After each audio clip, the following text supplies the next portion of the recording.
Посмотрите, улыбайки, какой сладкий ребенок.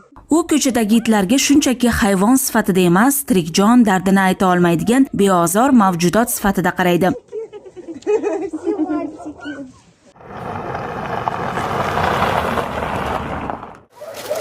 Har tong ularning oldiga bir bo'lak non emas, avvalo mehr olib chiqadi. Shahzoda Sadirova Najot nomli ko'cha itlari parvarishga mo'ljallangan maskanga asos soldi. U bir muddat Germaniya davlatida mehnat qiladi. U yerda turmush o'rtog'i bilan jonivorlarga, xususan ko'cha itlariga ko'rsatilayotgan e'tibor va g'amxo'rlikka guvoh bo'ladi. Ana shu manzaralar unda chuqur taassurot qoldiradi. So'ng Andijonda maskan tashkil etiladi.